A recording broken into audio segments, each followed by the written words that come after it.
আসসালামু আলাইকুম। Hello everyone, কেমন আছেন সবাই? আশা করি সকলেই খুব ভালো আছেন। কে কোথা থেকে আজকের এই ভিডিওটি দেখছেন অবশ্যই জানাবেন। বরাবরের মতো আজকেও একটা দুপুরে রান্নাবান্নার ভিডিও নিয়ে হাজির হয়ে গেছি। প্রথমেই এখানে আমি পেঁয়াজ কলিটাকে সেদ্ধ করে নিব। এইভাবে আলু দিয়ে পেঁয়াজ কলি ভাজি করলে কিন্তু খেতে খুবই মজা লাগে। আজকে খুবই একটা ইন্টারেস্টিং রেসিপি আপনাদের সাথে শেয়ার করব। সেটা দেখতে হলে অবশ্যই সম্পূর্ণ ভিডিওটি দেখতে হবে। আমার মনে হয় এই রেসিপিটি খুবই কম মানুষই খায়, বা এইটা কিভাবে খেতে হয় অনেক অঞ্চলে জানেই না। তো এখন এখানে পরিমাণ মতো লবণটা অ্যাড করে দিচ্ছি। এখন ঢাকনা দিয়ে ঢেকে সেদ্ধ করে নিব। অবশ্যই কিন্তু মাঝখানে কয়েকবার নাড়াচাড়া করে দিবেন। কোনো পানি দেওয়ার দরকার নেই, কারণ এই পেঁয়াজ কলি থেকে এমনিতে অনেক পানি উঠবে। পেঁয়াজ কলিটা কিন্তু আমার সেদ্ধ হয়ে গেছে। এখন যেটুকু পানি আছে নাড়াচাড়া করে সেটুকু কিন্তু শুকিয়ে ফেলবো। আমার মতো এইভাবে পেঁয়াজ কলি কে কে রান্না করেন অবশ্যই জানাবেন। সকল মেয়েদের উদ্দেশ্যে একটা কথা বলি, অবশ্যই মেয়েদের কিন্তু স্বাবলম্বী হওয়া উচিত। একটা মেয়ে যদি নিজের পায়ে না দাঁড়ায় তার জন্য কোনো দামই নেই এই সমাজে। না আছে পরিবারের কাছে, না আছে হাজবেন্ডের কাছে, এমনকি সন্তানদের কাছেও তার কোনো দাম নেই। প্রতিষ্ঠিত হয়েই কিন্তু বিয়ে করা উচিত মেয়েদের। আমার কাছে এটা মনে হয়। আপনাদের কাছে কি মনে হয় অবশ্যই জানাবেন। তো আপনাদের সাথে কথা বলতে বলতে কিন্তু পেঁয়াজ কলিটা কিন্তু আমার একদমই হয়ে গেছে, পানিটাও শুকিয়ে গেছে। এখন এটাকে নামিয়ে তেল দিয়ে নিব। চুলায় একটা প্যান বসিয়ে দিয়েছি। এখন এতে দিয়ে দিচ্ছি পরিমাণ মতো তেল। তেলটা গরম হয়ে আসলে দিয়ে দিচ্ছি রসুন কুচি, পেঁয়াজ কুচি আর কাঁচামরিচ কুচি। এখন নেড়ে চেড়ে গোল্ডেন ব্রাউন কালার করে ভেজে নেব। পেঁয়াজগুলো যদি একটু লাল লাল করে ভেজে নেন তাহলে কিন্তু খেতে ভালো লাগে। ভাজা হয়ে গেছে। এখন সেদ্ধ করে রাখা পেঁয়াজ কলি আর আলুটা দিয়ে দিচ্ছে। এখন নেড়ে চেড়ে কয়েক মিনিট ভেজে নেব।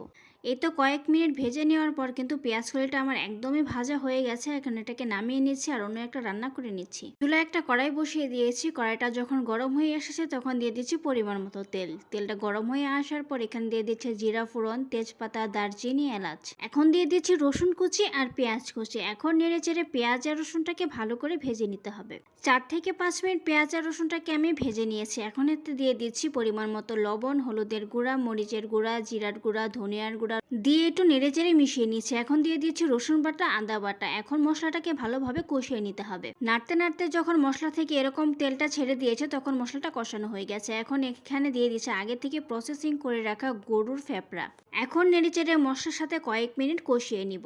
গরুর ভুঁড়ির সাথে সাধারণত ফ্যাপসাটা থাকে, এটা যেভাবে আমরা প্রসেসিং করি সেভাবে প্রসেসিং করে নিয়েছি। এই তো 5 থেকে 7 মিনিট কিন্তু এইভাবে তেলের ভিতরে ফ্যাপসাটাকে আমি কষিয়ে নিয়েছি। এখন এখানে পরিমাণ মতো পানি অ্যাড করে দিচ্ছি ভালোভাবে কষানোর জন্য। এইভাবে অল্প অল্প করে 3 থেকে 4 বার পানি দিয়ে কষিয়ে রান্না করে নিব। ভুঁড়ি সাধারণত যেভাবে রান্না করি ঠিক সেইভাবেই রান্না করে নেব। নেড়েচেড়ে মিশিয়ে নিয়ে ঢাকনা দিয়ে ঢেকে রান্নাটা করে নিচ্ছি। প্রথমে যে ইন্টারেস্টিং একটা রেসিপির কথা বলেছিলাম সেটাই এখন তৈরি করব। সেজন্য কিন্তু চুলায় একটা কড়াই বসিয়ে দিয়েছি আর এই যে দিয়ে দিচ্ছে সেই জিনিসটা কি আপনারা কি চিনেন? অনেক অঞ্চলে হয়তো এটাকে খাই না। এটা হচ্ছে শুকনো পাট পাতা। যে পাট শাকটা আমরা খাই সেটারই কিন্তু পাট পাতা শুকনো করা হয়েছে।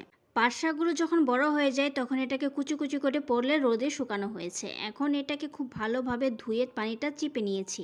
দিয়ে দিচ্ছি সামান্য একটু লবণ। এখন নেড়ে চেড়ে এটার ভিতরে যতটা পানি আছে সেটুকু একদমই শুকিয়ে ফেলতে হবে। তবে খেয়াল রাখবেন চুলার আঁচটা যাতে একদমই মিডিয়াম টু লোতে রাখে। এই তো এটা কিন্তু আমার একদমই শুকনো করা হয়ে গেছে। এখন নামিয়ে নিচ্ছি। চুলাতে আবারও কড়াই বসিয়ে দিয়েছি। এখন এতে দিয়ে দিচ্ছি পরিমাণ মতো তেল। দিয়ে দিচ্ছি রসুন কুচি, পেঁয়াজ কুচি, কাঁচামরিচ কুচি। এখন এগুলোকে নেড়ে চেড়ে একদমই লাল লাল করে ভেজে নেব।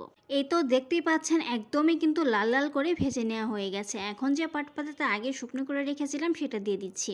এখন একটু সময় নিয়ে এটাকে ভেজে নিতে হবে। অবশ্যই খেয়াল রাখতে হবে এই সময় যাতে চুলার আঁচটা একদমই মিডিয়াম টু লোতে থাকে। ভাজতে ভাজতে একটা সময় দেখতে পারবেন পাট পাতার কালারটা কিন্তু একদমই চেঞ্জ হয়ে কালো হয়ে গেছে। তখনই বুঝতে পারবেন এটা ভাজা হয়ে গেছে। হাতে নিয়েও কিন্তু একটা দেখতে পারেন যে এটা মুচমুচে হয়েছে কিনা। এটা কিন্তু ভাজার পরে একদমই মুচমুচে হয়ে যায়। তো পাট পাতাটা আমার ভাজা হয়ে গেছে। এখন নামিয়ে নিয়েছি। চলুন এবার টেবিলে খাবার দিয়ে দেখাই কি কি রান্না করলাম।